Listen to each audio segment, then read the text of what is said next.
Hormuz প্রণালী বিশ্বের অন্যতম গুরুত্বপূর্ণ এই জ্বালানি পথ গত 5 মাস ধরে কার্যত অবরুদ্ধ। 2026 সালের ফেব্রুয়ারির শেষে মার্কিন ইসরায়েল যুদ্ধ শুরুর পর থেকেই এই জলপথ দিয়ে তেল ও গ্যাসের সরবরাহ এক প্রকার বন্ধ।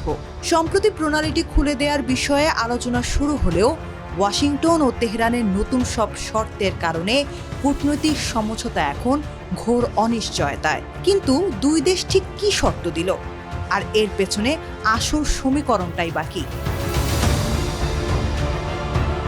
সবকিছু জটিল হতে শুরু করে যখন ইরানের সুপ্রিম ন্যাশনাল সিকিউরিটি কাউন্সিল 6টি কঠোর শর্ত প্রকাশ করে। তেহরান স্পষ্ট জানিয়ে দিয়েছে তাদের উপর থেকে মার্কিন নৌ অবরোধ তুলে নিতে হবে, সমস্ত অর্থনৈতিক নিষেধাজ্ঞা বাতিল করতে হবে এবং বাজেয়াপ্ত সম্পত্তি ফেরত দিতে হবে।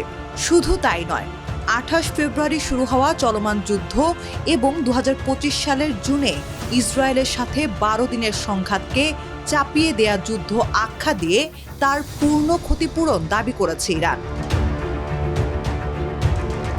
তেহরানের এই দাবির পরপরই পাল্টা হুঙ্কার দেন মার্কিন প্রেসিডেন্ট ডোনাল্ড ট্রাম্প। তিনি স্পষ্ট জানান, যে কোনো চুক্তির আগে ইরানকেই বরং ক্ষতিপূরণ দিতে হবে। ট্রাম্পের দাবি, গত 50 বছরে ইরানি কর্মকাণ্ডে ক্ষতিগ্রস্ত ও নিহতদের পরিবারকে ক্ষতিপূরণ দিতে হবে তেহরানকে।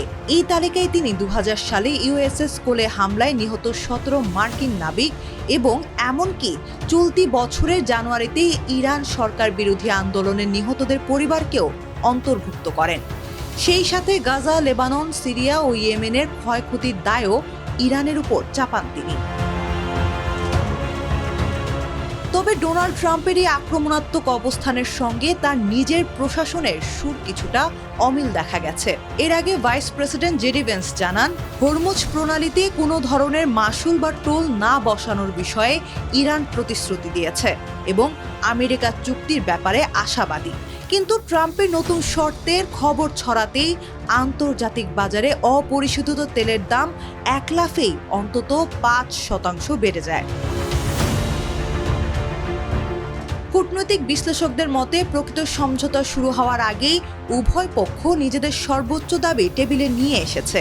বিশেষ করে ট্রাম্প অতীতে ঘটে যাওয়া ঘটনা ও অভ্যন্তরীণ রাজনৈতিক বিষয় টেনে আনায় চুক্তি আরও কঠিন হয়ে পড়েছে। ট্রাম্পের এই দাবিগুলো কেবল আলোচনার কৌশল না হয়ে যদি অনড় শর্ত হয়, তবে তেহরানের পক্ষে তা মেনে নেওয়া অসম্ভব। অন্যদিকে ইরানও কেবল সাময়িক যুদ্ধবিরতি চায় না। বারবার আক্রমণ এবং মধ্যস্থতাকারীদের উপর আস্থা হারানোর ফলে তারা চায় স্থায়ী অর্থনৈতিক স্বস্তি ও ভবিষ্যতে আর আক্রমণ না হওয়ার শক্ত গ্যারান্টি। তেহরান বর্তমানে ওমানের সাথে যৌথ ব্যবস্থাপনায় প্রণালীটি পরিচালনার শেষ ধাপের আলোচনায় রয়েছে এবং যুক্তরাষ্ট্রের সাথে কোনো সরাসরি আলোচনা এড়িয়ে চলছে। বিশ্লেষকদের মতে, পরিস্থিতি এখন দাঁড়িয়েছে প্রণালী বন্ধ বনাম নৌ অবরোধ।